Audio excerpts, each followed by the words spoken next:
Shalom, selamat pagi Bapak Ibu Saudara sekalian. Walaupun hari ini kita tidak jadi merayakan Natal, tetapi saya yakin dan percaya tidak mengurangi sukacita Natal kita pada hari ini. Dan mari kita sama-sama beribadah secara online, dan mari kita sama-sama memuji dan memuliakan Tuhan dan mendengarkan sebagian dari firman Tuhan.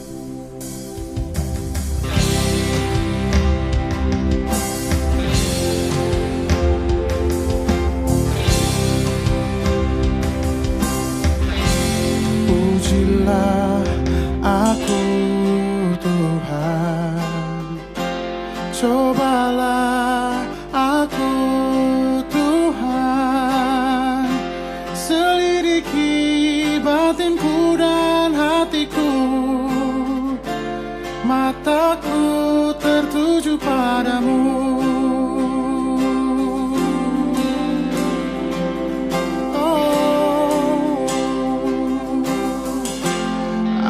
Cinta padamu Tuhan, aku rindu hadirat-Mu Tuhan, aku ingin selalu dekat padamu,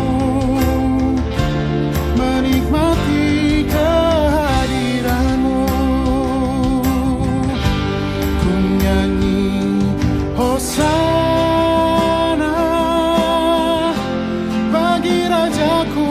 yang duduk di tahta, aku muliakan dan ku agungkan, kau layak disembah.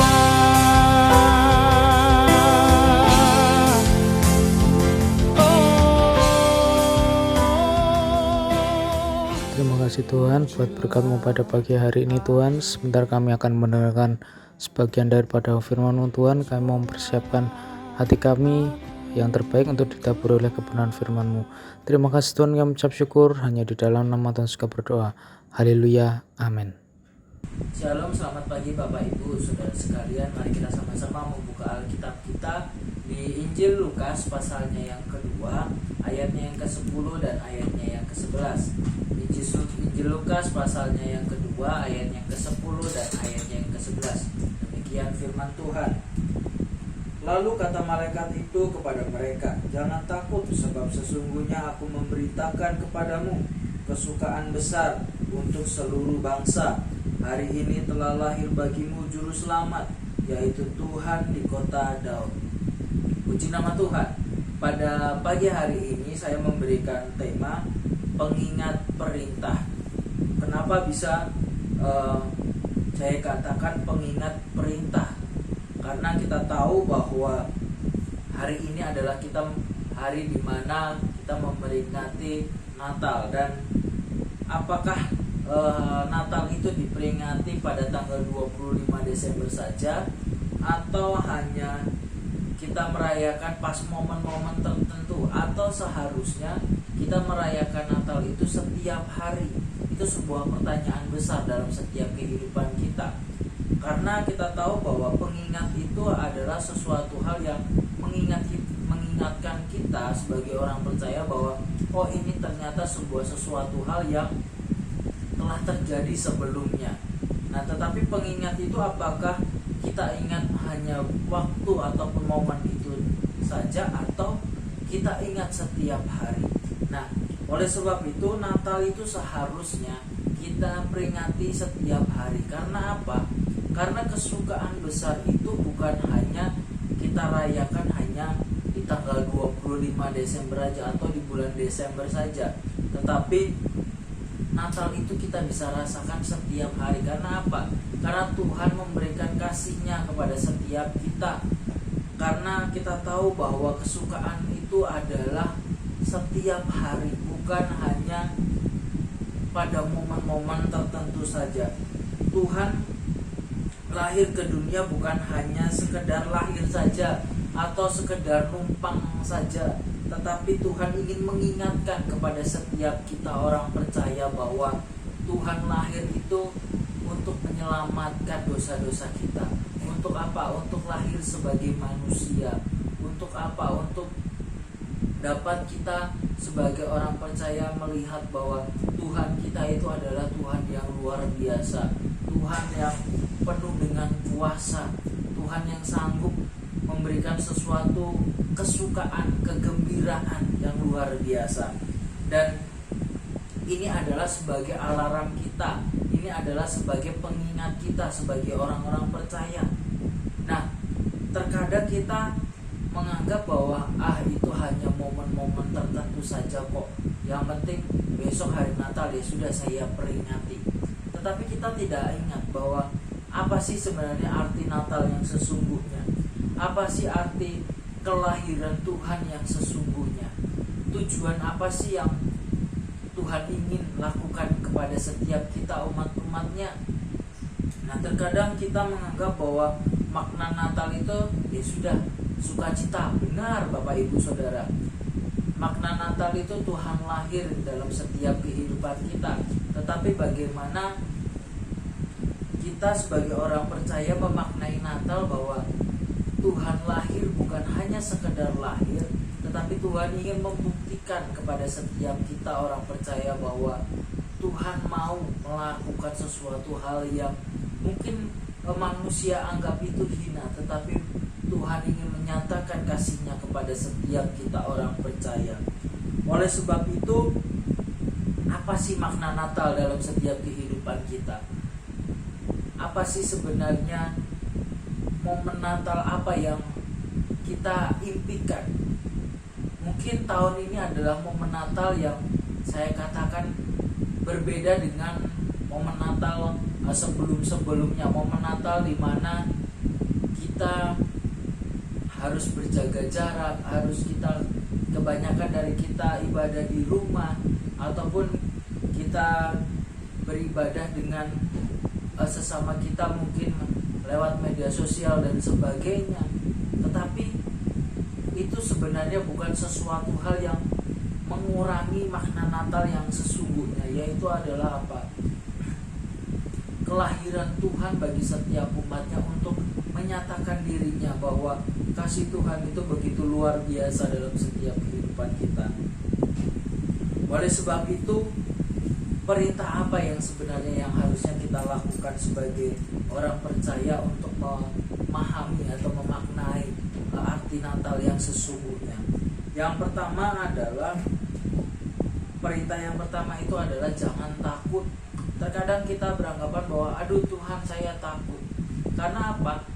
Karena kita menganggap bahwa Tuhan belum lahir dalam setiap kehidupan kita. Karena kita menganggap bahwa Tuhan itu hanya lahir di orang-orang tertentu saja.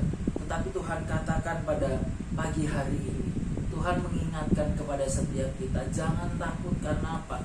Karena Tuhan lahir kepada setiap kita, orang-orang percaya, umat-umat pilihan Allah. Nah, oleh sebab itu, kenapa kita tidak boleh takut? Yang pastinya Tuhan itu menjanjikan kesukaan yang besar. Kelahiran Tuhan itu membuat kita senang. Kalau ada dari salah satu keluarga kita ataupun teman kita yang mungkin sedang merayakan kelahiran anaknya, pastinya kita merasakan hal yang sama. Kesenangan, kesukaan yang Tuhan berikan kepada setiap kita. Nah, oleh sebab itu janganlah takut. Lalu kenapa kita tidak boleh takut? Karena Tuhan memberikan kabar baik, kabar yang menyenangkan, kabar yang luar biasa, kabar yang membuat orang wah, sukacita dan sebagainya, bisa meluapkan apa yang selama ini dia pendam. Kabar baik, kabar sukacita, yaitu adalah Tuhan lahir ke dunia untuk apa? Untuk menyelamatkan kita sebagai orang percaya. Dan kenapa kita tidak boleh takut? Yaitu adalah ada janji Tuhan kepada setiap kita orang percaya bahwa Tuhan lahir untuk menebus setiap dosa kita. Tuhan lahir dalam setiap kehidupan kita untuk apa? Untuk setiap kita dapat melakukan setiap perintah yang Tuhan ingin kerjakan dalam setiap kehidupan kita. Perintah itu bukan hanya kita merasakan pada momen-momen Natal ini, tetapi bagaimana kita melakukannya setiap hari. Bagaimana kita tetap terus mengandalkan Tuhan. Walaupun memang Tuhan sudah berjanji kepada setiap kita, tetapi janji Tuhan itu selalu ada kepada setiap orang yang takut akan Tuhan dan percaya dan berpegang teguh kepada apa yang Tuhan ingin lakukan dalam setiap kehidupan kita. Nah, lalu yang kedua, perintah yang harus kita lakukan untuk dapat memahami arti makna Natal yang sesungguhnya adalah perintah yang kedua, kita melihat tanda. Orang Majus pada waktu itu melihat tanda bintang di timur dan mengikuti tanda itu. Untuk apa? Untuk dapat mereka melihat dan menyembah Tuhan. Untuk mereka datang sujud, datang menyembah Tuhan. Terkadang kita tidak mau mengikuti tandanya Tuhan. Terkadang kita menganggap bahwa tanda yang kita punya itu adalah tanda yang benar. Nah, oleh sebab itu pada pagi hari ini kita sama-sama diingatkan, mari kita sama-sama melihat tanda. Itu adalah satu perintah yang mungkin secara manusia sepele, tetapi terkadang kita tidak mau mengikuti tanda itu. Karena apa? Karena kita menganggap bahwa tanda itu mungkin itu bukan tandanya Tuhan, itu tandanya yang lain. Nah, terkadang kita tidak peka dengan suara Tuhan. Terkadang kita tidak mau mendengar apa yang sebenarnya Tuhan ingin lakukan dalam setiap kehidupan kita. Fungsi tanda itu sangat banyak, Bapak Ibu. Fungsi tanda yang pertama adalah bisa memberikan arahan jalan yang terbaik. Ini loh, harusnya kamu ke kanan, ke kiri, dan seterusnya. Nah, tetapi terkadang kita tidak mau mengikuti arahan itu. Kita tidak mau mengikuti tanda itu karena kita menganggap bahwa menurut saya itu harusnya di depan itu belok kanan, harusnya di depan itu belok kiri, dan sebagainya. Nah, terkadang kita menganggap bahwa apa yang kita anut ataupun yang kita pahami itu lebih benar, tetapi Tuhan katakan jalanmu itu tidak benar. Nah, mari kita sama-sama mengikuti apa yang menjadi fungsi dan tujuan dari tanda itu. Sudah pastinya tanda itu memberikan jalan yang benar, tidak mungkin akan menyesatkan. Tetapi terkadang kita menganggap, menurut saya, kita menganggap pemahaman kita lebih benar daripada tanda-tanda yang ada. Misalkan tanda di jalan raya, kayaknya saya misalkan mau ke Malioboro, arahnya harusnya lewat ke Bayangkara dulu, harusnya ke sini dan seterusnya. Ternyata pada akhirnya apa? Kita muter-muter, malah tidak sampai dengan sampai tujuan dengan cepat, tetapi malah lebih lama. Nah, mari kita sama-sama memahami arahan ataupun mengikuti setiap jalan yang Tuhan ingin berikan dalam setiap kehidupan kita. Dan juga fungsi tanda yaitu adalah memberikan peringatan. Rambu-rambu lalu lintas itu terkadang kita menganggap sepele, Bapak Ibu. Kita menganggap bahwa tanda-tanda yang ada di jalan raya itu, di depan ada jembatan, di depan ada turunan dan sebagainya. Kita menganggap itu hal yang sepele.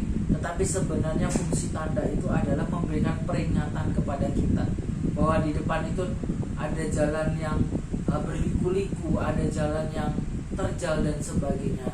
Dan jangan sampai kita menyepelekan. Karena apa? Karena kalau kita menyepelekan sebuah tanda, pastinya terkadang kita kaget ataupun menganggap bahwa sepele, apa yang akan terjadi. Ya, oleh sebab itu Bapak Ibu Saudara sekalian, mari kita sama-sama melakukan perintah Tuhan, yaitu adalah melihat tanda yang Tuhan sudah berikan kepada orang Majus pada waktu itu, bintang di timur, dan mengikuti bintang itu sampai di mana? Sampai di kota Bethlehem. Untuk apa? Untuk datang menyembah Tuhan. Nah, lalu perintah yang terakhir, perintah apa yang harus dilakukan untuk dapat memahami arti makna Natal yang sesungguhnya adalah, sudah pastinya pada waktu itu orang Majus memahami perintah untuk apa? Untuk datang memuji dan memuliakan nama Tuhan. Itu seharusnya kita lakukan setiap hari. Seharusnya kita lakukan setiap detik entah kita menyanyi dimanapun kita berada, entah menyanyi di dalam hati ataupun secara langsung. Tetapi bagaimana kita memaknai penyembahan itu, bagaimana kita memaknai sebuah pujian penyembahan. Terkadang kita malu menganggap bahwa aduh, suara saya kok fals ya, suara saya jelek ya. Tuhan tidak melihat itu Bapak Ibu Saudara sekalian, tetapi Tuhan melihat hatimu. Tuhan melihat kamu datang untuk menyembah Tuhan dan memuji namanya. Dan yang pastinya pada waktu itu orang-orang Majus datang menyembah Tuhan untuk apa? Untuk melihat janji Allah, bahwa ternyata benar ada bayi yang lahir di kota Bethlehem, terbaring di palungan. Nah, oleh sebab itu janji Tuhan itu ya dan amin. Nah, terkadang kita menganggap bahwa datang memuji dan memuliakan Tuhan hanya sekedar rutinitas saja, hanya sekedar hari ini hari Minggu, ya sudahlah, daripada dicari Bapak Gembala, Ibu Gembala atau majelis dan sebagainya atau teman-teman, saya datang beribadah. Bukan seperti itu, tetapi bagaimana kita mau datang memuji dan memuliakan Tuhan itu adalah sebuah perintah yang seharusnya kita lakukan sebagai orang percaya. Dan pastinya kalau kita datang memuji dan menyembah Tuhan, tujuannya adalah untuk menyambut Sang Raja Damai. Dalam Yesaya pasalnya yang ke-9 ayatnya yang ke-5 dan ayat yang ke-5, di sana dikatakan bahwa sebab seorang anak telah lahir untuk kita, seorang putra telah diberikan untuk kita, lambang pemerintahan ada di atas bahunya, dan namanya disebut orang Penasehat Ajaib, Allah yang perkasa, Bapa yang kekal, Raja Damai. Untuk menyambut Sang Raja. Nah, oleh sebab itu kalau kita mau datang memuji nama Tuhan, sudah pastinya kita mau menyambut Sang Raja Damai itu, yaitu siapa? Tuhan Yesus Kristus dalam setiap kehidupan kita. Dan pastinya kita mau sama-sama merayakan kegembiraan bersama dengan Tuhan, ataupun bersama dengan si Raja Damai itu sendiri, yaitu Tuhan Yesus. Untuk apa? Untuk sama-sama kita memuliakan Tuhan, untuk sama-sama berbagi kasih, untuk sama-sama menjadi dampak yang baik untuk orang lain. Oleh sebab itu, walaupun kita tidak jadi beribadah secara offline, tetapi tidak mengurangi rasa sukacita kita kepada Tuhan untuk kita beribadah. Dan Tuhan mengingatkan kepada setiap kita bahwa perintah yang harus kita lakukan untuk dapat memahami arti Natal yang sesungguhnya, yang pertama adalah jangan kita takut. Karena kalau kita takut, pastinya kesukaan itu tidak akan kita terima. Tetapi kalau kita tidak takut, kalau kita berjalan bersama dengan Tuhan, kesukaan itu akan menjadi dampak yang baik untuk orang lain dan untuk diri kita sendiri. Dan pastinya ada janji, ada kabar baik yang kita terima dari Tuhan. Lalu perintah yang kedua adalah kita harus melihat tanda. Tanda untuk apa? Untuk bisa memberikan arahan yang baik. Untuk apa? Untuk memberitahu jalan yang benar. Untuk apa? Untuk memberi peringatan kepada kita bahwa ini adalah jalan yang benar. Lalu yang ketiga adalah datang untuk memuji dan menyembah Tuhan.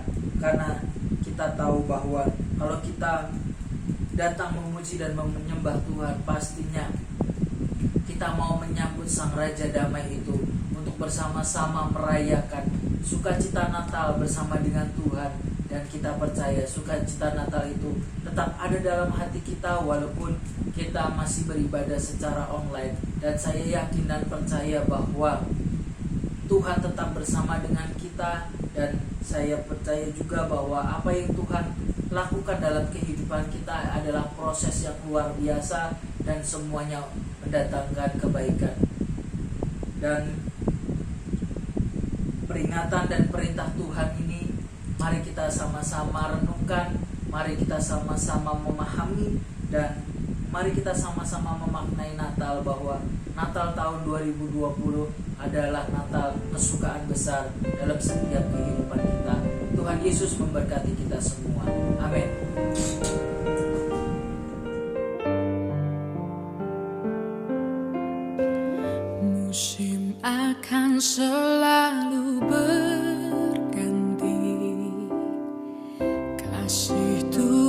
tetap abadi, tak akan berubah sampai selamanya. Ku tetap percaya, ku yakin Tuhan memberkati, ku yakin Tuhan melindungi. Burung di udara Tuhan pelihara karena kasih-Nya. Tuhan selalu menolongku, selalu menjagaku.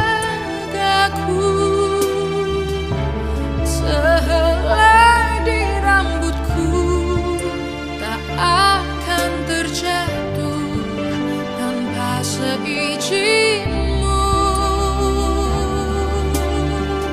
Tuhan selalu menolongku,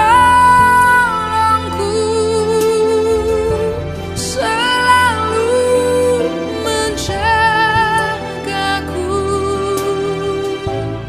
Dia mengenyangkanku dan peliharaku seumur hidupku. Puji Tuhan, setelah kita dengarkan firman Tuhan, kiranya firman Tuhan menjadi kekuatan dan sukacita bagi kita, walaupun saat-saat ini kita tidak bisa mengikuti Natal seperti tahun yang lalu.